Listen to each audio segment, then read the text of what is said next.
शादी रोहन से होती है। रोहन माँ बाप का इकलौता बेटा होता है, लेकिन फिर किसी कारण से रोहन की मौत हो जाती है। बेटा महक, तेरे आगे इतनी बड़ी जिंदगी है, फिर बच्चों की भी जिम्मेदारी। तू कोई काम कर ले। मैं तो कहती हूँ रोहन के ऑफिस में ही बात कर ले, शायद तेरे लिए कोई काम निकल आए। हाँ माँ जी, मैं भी यही सोच रही थी, लेकिन कैसे बात करूं, किससे बात करूं, कुछ समझ में नहीं आ रहा। अब वो क्या नाम था रोहन का जो दोस्त हुआ करता था, पहले तो बड़ा आता था हमारे घर। राकेश की बात कर रहे हैं? पर वो तो रोहन के बाद से कभी आया ही नहीं। पता नहीं कहाँ है वो। आया था, एक नहीं कई बार आया था, लेकिन मैंने बाहर से ही भेज दिया। घर के अंदर झांकता रहता था, मुझे ठीक नहीं लगा। अरे आपको तो पता नहीं क्या ठीक लगता है और क्या नहीं। उसका नंबर है मेरे पास, मैं आज ही फोन करती हूँ। सास राकेश को फोन लगाती है और शाम को घर आने का न्योता दे देती है। अरे आंटी, ओहो भाग्य हमारे कि आपने घर बुलाया। मैं तो कई बार आया, लास्ट टाइम तो अंकल से मुलाकात भी हो गई थी। हाँ, वो हम लोगों को निकलना था ना कहीं उस वक्त। अरे छोड़ो ना बेटा, बोलो क्या लोगे? आपकी बहू। क्या बकवास कर रहे हो राकेश? अरे मेरा मतलब ये है कि आपकी बहू कहाँ है? भाभी जी के हाथ की चाय की बस एक प्याली मिल जाती तो। महक चाय लेकर आती है, लेकिन वो जैसे ही राकेश की ओर देखती है, उसे राकेश पसंद नहीं आता। वो अंदर जाने को होती है कि अरे भाभी जी कहाँ जा रही है? बैठिए तो सबके साथ। जी नहीं, बच्चों को खाना खिला रही हूँ। आप माँ जी से बात करें ना।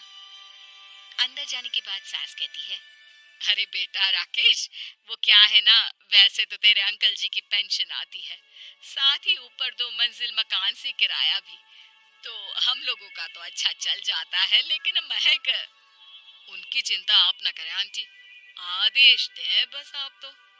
देखो भाग्यवान, रहने दो, कोई बात नहीं, मैनेज हो जाएगा। अरे क्या मैनेज हो जाएगा अंकल, हमें भी बता दें। आप चुप रहिए जी। अब वो क्या है ना राकेश, तुझे तो पता है कि रोहन के दो बच्चे हैं, उनकी पढ़ाई लिखाई का खर्चा बहुत है। हम ये चाह रहे थे कि रोहन के ऑफिस में महक को भी अगर कोई काम मिल जाता तो।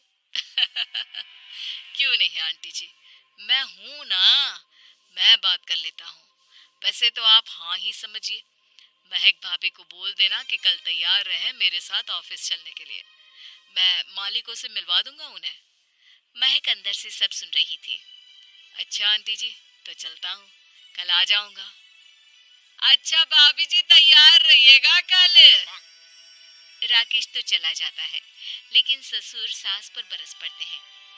मुझे ये आदमी एक पैसे का पसंद नहीं है। तुम इसे बोल दो कि हमें कहीं नहीं करवानी बहू से कोई नौकरी। अरे क्यों नहीं करवानी? सारा पैसा मैं इसके बच्चे और इसी पर उड़ा दूंगी, तो मेरी बेटी को क्या दूंगी? जरूरत क्या है तुम्हारी बेटी को तुम्हारे पैसे की? अरे वो तो पहले ही बड़े पैसे वाले घर की बहू है। अपनी बहू की सोचो जो अब तुम्हारी बेटी जैसी है।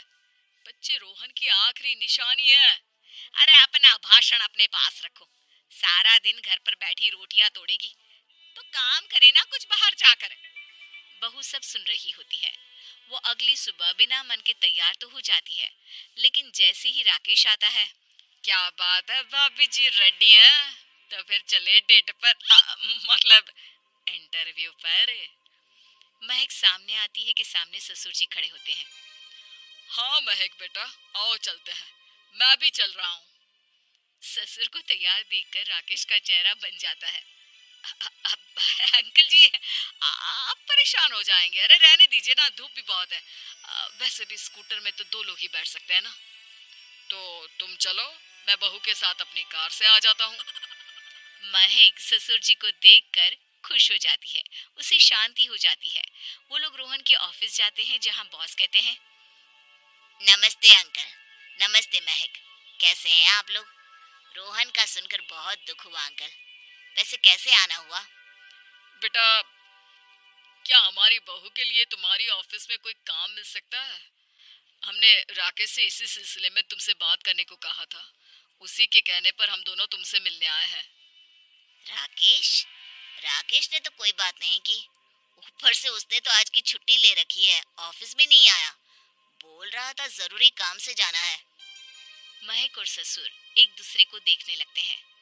वैसे महक, क्या किया है आपने? आई मीन इंग्लिश कैसी है आपकी? महक बॉस से अपनी पढ़ाई लिखाई और क्वालिफिकेशन के बारे में सब कुछ बताती है। ग्रेट, आपके लिए काम तो है लेकिन ऑफिस में नहीं। सर, मेरे बच्चे छोटे हैं, मैं फील्ड में काम नहीं कर सकती हूँ। मतलब वो काम घर से करना है, घर से रहकर बच्चे भी देखें और घर भी देखें, लेकिन हाँ, काम जरूर से करें। वो काम डाटा एंट्री का है, तो जब भी वक्त मिले काम करें, और इसके हम आपको अच्छे पैसे भी देंगे। महक बॉस की बात सुनकर खुश हो जाती है, उन्हें थैंक्स बोलकर घर आ जाती है। किसके साथ भेज रही थी तुम महक को? अरे वो कमीना, उसने तो ऑफिस से छुट्टी ले रखी थी, बात भी नहीं की थी उसने बॉस से बहू के काम के लिए। वो तो अच्छा हुआ कि मैं साथ में चला गया। हाँ हाँ, ठीक है ठीक है, नौकरी मिल गई ना, इतना ही काफी है। समय बीतता है और एक दिन फिर दरवाजे पर दस्तक होती है। घर पर कोई नहीं था। महक दरवाजा खोलती है, देखती है तो सामने है राकेश। नमस्ते भाभी जी। नमस्ते। घर पर कोई नहीं है, आप कल आइएगा। अरे अरे अरे, कैसी बात कर रही हैं भाभी जी, हम तो आपकी मदद के लिए आए हैं। वो क्या है ना, अंकल जी का फोन आया था कि आपको किसी मदद की जरूरत है। महक को आश्चर्य होता है कि उसके ससुर ने राकेश को फोन क्यों किया। वो ससुर जी को फोन करती है लेकिन फोन नहीं लगता। नहीं नहीं, हम लोगों को किसी भी चीज की जरूरत नहीं है, आप जा सकते हैं। अच्छा अच्छा, एक कप चाय तो पिला दीजिए। महक चाय लेकर आती है। चाय पीने के बाद, रोहन मेरा बहुत अच्छा दोस्त था। उसने मुझसे कहा था कि वो रहे ना रहे, उसके घर वालों का, खास करके आपका ख्याल मुझे ही रखना है। तो मैं कल फिर आऊंगा भाभी जी। नहीं, माता पिताजी है नहीं, वो 4-5 दिन बाद आएंगे। आप उन लोगों के आने के बाद ही आइएगा। मुझे ये सब ठीक नहीं लगता।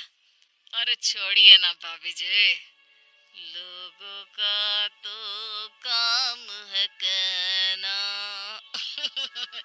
मेरा मतलब है वो तो बोलते ही रहेंगे। आता हूँ मैं कल। महक को अब गुस्सा आ जाता है।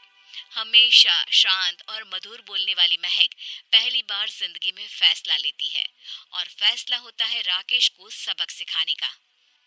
बड़े बेशर्म हैं आप। किसने कहा आपको कि आप आए? अरे भैया, साफ साफ बोला ना कि नहीं जरूरत है किसी की मदद की। मैं अकेले सक्षम हूँ अपना घर संभालने के लिए। आज आखिरी बार बोल रही हूँ, इस घर की तरफ आंख उठाकर भी देखा ना तो देख लेना, वरना वरना? वरना पुलिस के हवाले कर दूंगी। निकलो यहाँ से, या धक्के मार कर निकालूं। पुलिस का नाम सुनते ही राकेश वहां से 9-2-11 हो जाता है, और महक को अपने फैसले पर गर्व होता है।